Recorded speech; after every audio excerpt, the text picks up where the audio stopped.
tackle one of the most common questions that gets asked by all Euro nymphers, and everybody thinks it's a big secret, but everyone wants to know, what's your leader formula?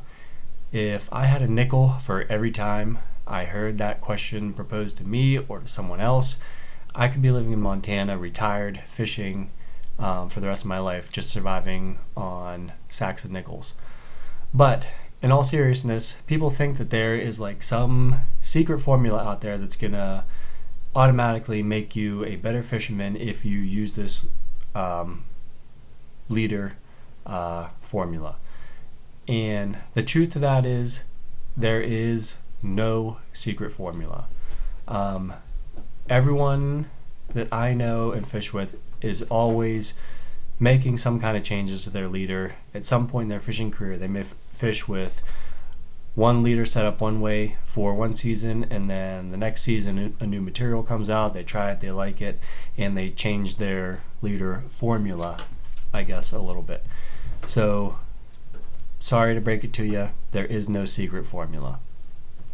Having said that, there are different ways you can build your leader to give you an advantage, and I'm going to talk about those right now. First of all, talking about overall leader length, I try to stay within competition guidelines, and the guidelines state that total leader length cannot be more than double your rod length. So for instance, you fish with a 10.5 foot rod, your leader can be no longer than 20 or 21 feet. So I stay within those guidelines just because that's what I've always done or tried to do. And if in fact I ever have the time to dedicate to get back into competition fishing again, I won't have to make any adjustments. But if you want to do like a 30-foot leader, by all means, go ahead, do it. But just to get you started, I build my butt section starting with 2 wingspans. So pull off 2 wingspans, that gets me about 12 to 13 feet of butt section. From there I'll build my sighter, and then on down to my desired tippet strength. So starting with your butt section, I would not recommend anything lighter than 10 to 12 pound test if you're just getting started. So for instance, I just have some 10 pound Maxima here, and it's got a diameter of 0.012 inches.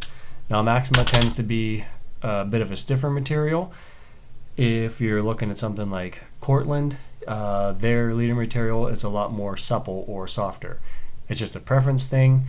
Try them out, see what you like better. Some people prefer their butt section to be a bit stiffer. Some people prefer their butt section to be a bit softer.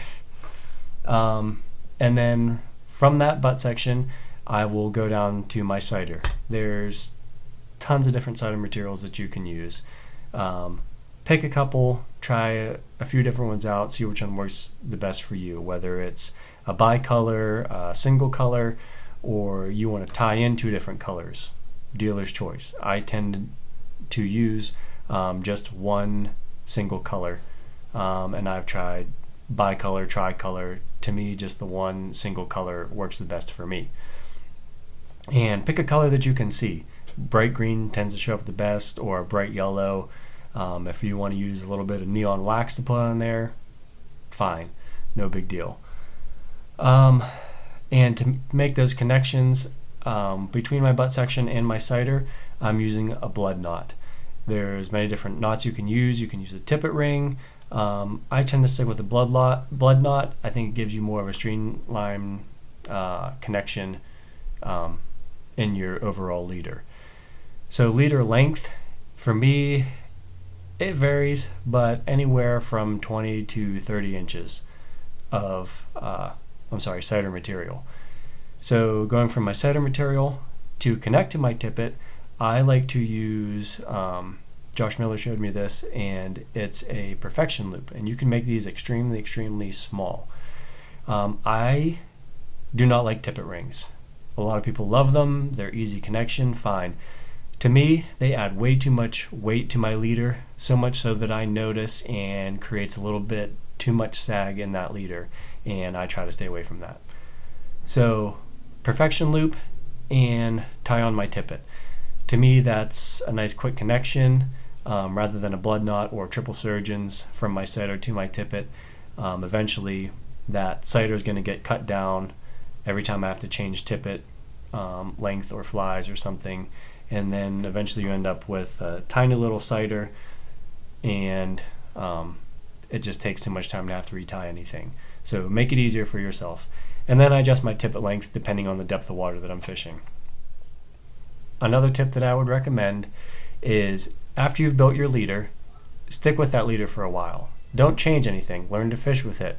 Maybe make small minor changes, but don't really change diameter or anything like that.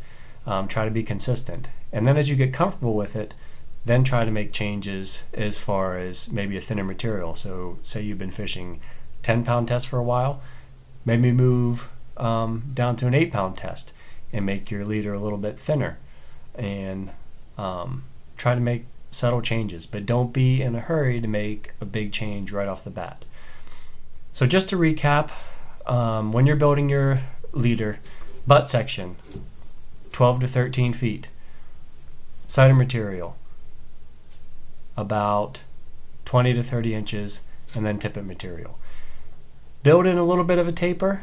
So if you have a 10-pound butt section, do like an 8 or 9-pound sighter material. To me, that just helps the softness of the presentation and allows you to be have a little bit better contact, meaning less sag in your leader from the weight of the actual leader itself. So those are just some tips. Sorry to break the news to you that there's no secret leader formula, but again, always be changing, always be adapting, try to make yourself a better fisherman. Give it a try. Trout, yeah.